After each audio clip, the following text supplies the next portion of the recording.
আসসালামু আলাইকুম। মত প্রকাশ ৭১ চ্যানেলে সকলকে স্বাগত জানাচ্ছি। আমি মুহাম্মদ ইকবাল হোসেন। ভাঙচুর, অগ্নিসংযোগ এই দৃশ্যগুলো যখন চোখের সামনে চলে আসে তখন কিন্তু ছাত্রদের নাম চলে আসে। এই নাম চলে আসার কারণ হলো যে শুধুমাত্র যে ৫ আগস্ট এই গণ অভ্যুত্থানের সময়কার ঘটনা তা কিন্তু নয়। এর পরের ঘটনা আমরা যদি দেখি সেটি হলো যে ছাত্ররা মারামারি, ছাত্রদের এই কলেজ ওই কলেজের সাথে মারামারি, এক কলেজ আরেক কলেজের সাইনবোর্ড খুলে নিয়ে যাওয়া, আবার এক কলেজের ছাত্ররা আরেক কলেজের উপরে হামলা করা, ভাঙচুর করা, এই বিষয়গুলো কিন্তু সামনে চলে আসে। সড়ক অবরোধ করা। এখন এই বিষয়টি কিন্তু চলমান রয়েছে। এই বিষয়টি কিন্তু ছাত্রদের পক্ষ থেকে একটু থেমে গেলেও আবার শুরু হয়। এইভাবে কিন্তু চলছে। এখন এই কারণে ছাত্রদের নামের সাথে এখন যখনই এই ছাত্রদের কোনো সংগঠনের নাম ওঠে তখন কিন্তু এই এই ভাঙচুরের দৃশ্য মানুষের সামনে চলে আসে। পক্ষান্তরে যে শেখ হাসিনা এই নামটি যখন চলে আসে তখন কিন্তু আবার মানুষের সামনে তার অনেক অভিযোগ রয়েছে, কিন্তু তিনি যা সৃষ্টি করে গেছেন, যা গড়ে তুলেছেন বা যেসব স্থাপনা রয়েছে, পদ্মা সেতু থেকে শুরু করে মেট্রো রেল, এই টানেল, তারপরে এই বিদ্যুৎ কেন্দ্র, তারপরে গ্রামগঞ্জ থেকে শুরু করে সব জায়গায় সরকারি বেসরকারি স্থাপনা, ব্রিজ, কালভার্ট, রাস্তা, এই সবগুলোতেই কিন্তু যখন এই শেখ হাসিনার ছাপ রয়েছে, তিনি যে গড়েছেন সেই ছাপ রয়েছে, তখন মানুষ কিন্তু এই যেই গড়ার যেই বিষয়গুলো দেখেন সেই জায়গায় কিন্তু আবার শেখ হাসিনার ছবি তাদের চোখের সামনে ভেসে ওঠে।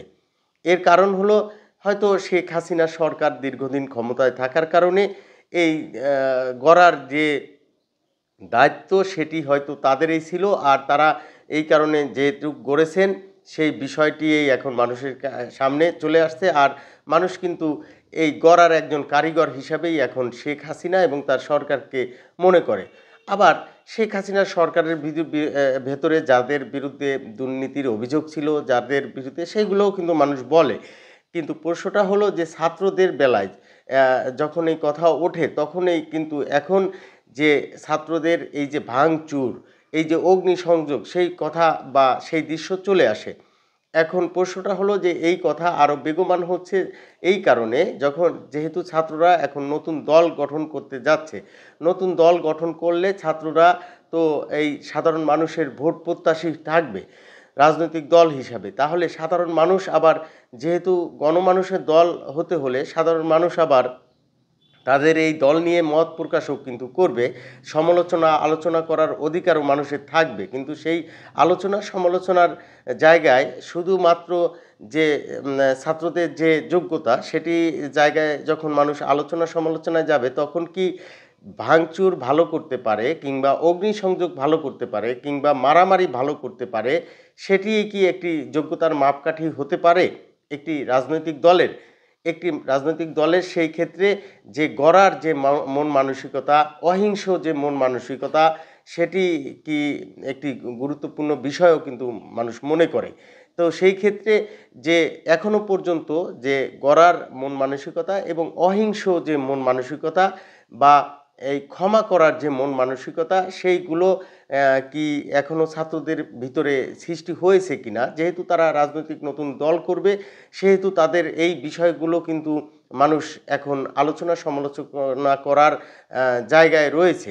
কারণ রাজনৈতিক দল হলে সেটি মানুষের জন্যই কিন্তু রাজনৈতিক দল করা হয়, বা মানুষকে সে সেবা দিবে, মানুষের যে উন্নয়ন করবে, দেশের সাধারণ মানুষের যে উন্নয়ন করবেন, সাধারণ মানুষের মতের যে তারা গুরুত্ব দিবেন সেই বিষয়টি কিন্তু থাকে। তো সেই ক্ষেত্রে এখনো পর্যন্ত ভাঙচুর, অগ্নিসংযোগ, লুটপাট, পিটিয়ে মারা বা এই ধরনের যে হিংসাত্মক বা কি বলে যে সাংঘর্ষিক যে কার্যক্রমগুলো রয়েছে এর বাহিরে ছাত্ররা এখনো পর্যন্ত কিন্তু যেটিকে আমরা মনে করি যে শান্তির বাতাস কিভাবে সারা দেশে বইয়ে দিতে হবে, শান্তির পরশ কিভাবে মানুষের ঘরে ঘরে পৌঁছে দিতে হবে, কিভাবে মানুষকে বেকারত্ব থেকে মুক্ত করতে হবে, কিভাবে মানুষের এই জানমালের নিরাপত্তা দিতে হবে, কিভাবে মানুষের এই যে মানুষ বাজারে গিয়ে যাতে কান্না করে চলে না আসে সেই দিকে নজর রাখতে হবে, বা সেই পর্যায়ে দ্রব্যমূল্য মানুষ যে ক্রয় করতে পারে সেই পর্যায়ে নিয়ে আসতে হবে। এখন সেই পদক্ষেপ থেকে কিন্তু আমরা কোনোই ভূমিকা এই ছাত্রদের পক্ষ থেকে পাইনি।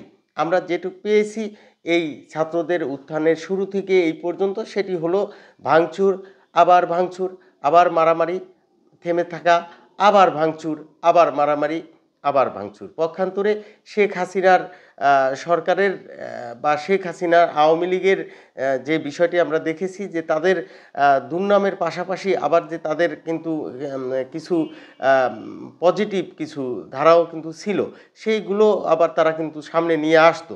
তো এখনো পর্যন্ত ছাত্রদের যে তারা যে অহিংস এবং হিংসাত্মক না, সেরকম কোনো পদক্ষেপ যদি থাকে তাদের, সেটি তারা সামনে নিয়ে আসবে, এমনটি কিন্তু সাধারণ মানুষ প্রত্যাশা করে। আর সেটি তারা কোন পলিসিতে করে, যেহেতু তারা রাজনৈতিক দল করবে, এখনো পর্যন্ত যে সাধারণ মানুষের মতে গড়ার ক্ষেত্রে কিন্তু এখনও শেখ হাসিনাই এগিয়ে। আর ভাঙ্গা এবং অগ্নিসংযোগের ক্ষেত্রে, মারামারি হানাহানির ক্ষেত্রে এখনও ছাত্ররাই কিন্তু এগিয়ে। তো সেই ক্ষেত্রে ছাত্ররা কি তাদের এই যেই বিষয়টি এখন তাদের চোখের সামনে মানুষের চলে আসে, তাদের নাম উঠলেই সেই হিংসাত্মক বিষয় থেকে তারা সরে আসবে কিনা, বা সরে আসতে তারা কতটা সক্ষম হয়, সেই বিষয়টি দেখার প্রত্যাশা রেখে সকলের সুস্বাস্থ্য এবং দীর্ঘায়ু কামনা করে শেষ করছি। আসসালামু আলাইকুম।